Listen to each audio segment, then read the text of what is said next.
Ano na naman yung 20 kilo na bigas na pang Visayas lang? O paano na yung Luzon? Paano na yung Mindanao? Pamulitika talaga yung mga ginagawa ninyo, no? Talaga, no? Tapos parang nakagago talaga kayo sa mga Visayas. 20 kilo. Pero yung bigas na lumalabas dyan sa mga nakabili, ang baho-baho, may mga bato. Ha? Ang itim-itim. No? Kayo talaga, nakaka-insulto talaga kayo sa mga sambayan ng Pilipino. Naka-insulto kayo dyan sa mga taga-Visayas. Ha? Anong akala nyo sa mga taga-Visayas? Ha? Napakainin nyo ng ganyang klaseng bigas. Kahit siguro aso, ayaw nang kakain dyan. Mabaho daw. Mag-review kayo everyone kung anong klase yung bigas kasi mayroong nagsilabasan, nakita ko lang. Parang alam niyo everyone, nakakairita, nakakainis talaga tong administrasyon. At bakit sa Visayas lang? Ha? Sa daming mga mahirap dyan sa Luzon, maraming mahirap sa Mindanao. Ha? Bakit Visayas lang? Kasi pamulitika.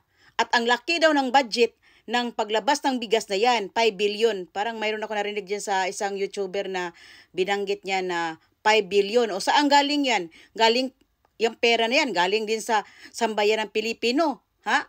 Galing sa mga Pilipino. Tapos yung taga-Visayas, mga Pilipino na binigyan nyo ng 20 kilo na bigas. Yung bigas na yan, parang matagal nyo nang tinatago-tago dyan.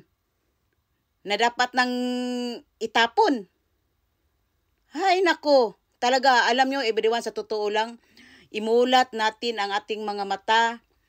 Talagang wag kayong magpapadala dyan. Kasi alam nyo, sa totoo lang, nung nakita ko yung mga nag-react sa bigas, parang in my own reaction lang talaga, everyone. Sabi ko, nakaloko talaga yung mga politiko ngayon, no? Nakaloko talaga, no?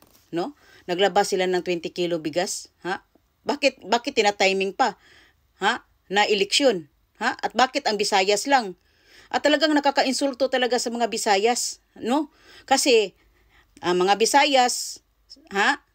Binigyan nila ng bigas sa 20 kilo na mabaho, na maitim, na pwede nang, alam niyo yung mga reject na talaga na parang hindi na talaga ano?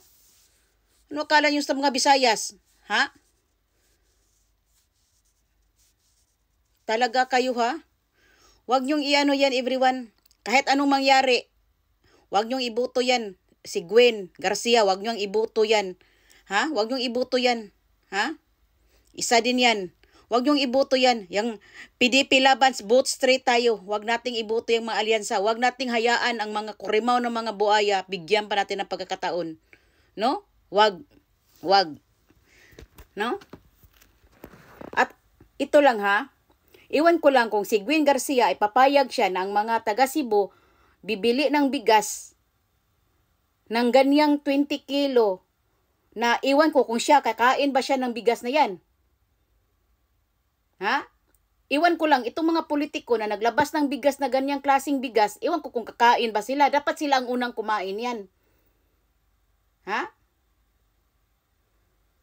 Ewan ko lang, ito lang si Madam Gwen Garcia. Magtanong lang ako sa iyo, Madam Gwen, no?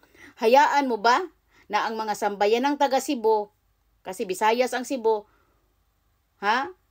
Oo nga, maraming mahirap sa Cebu. Maraming nangangailangan ng bigas na 20 kilo, pero wag naman ganon. No?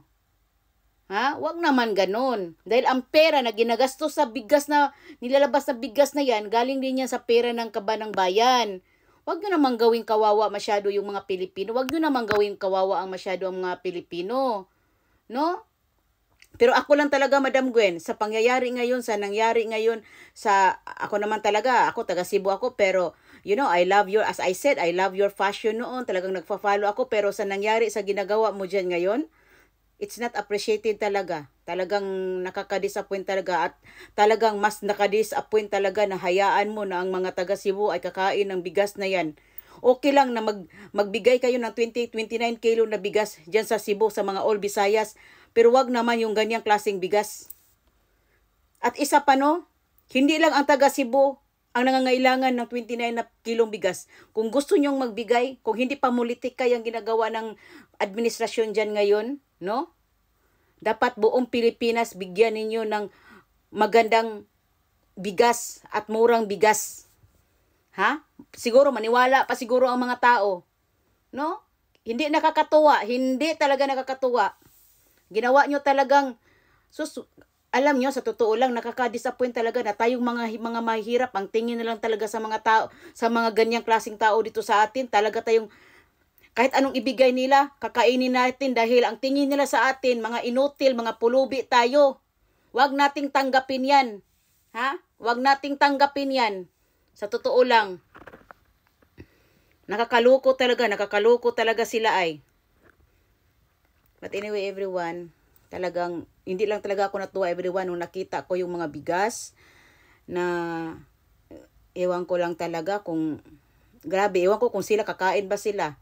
Dapat sila una kumakain sa bigas na yan. No? Yan ang dapat.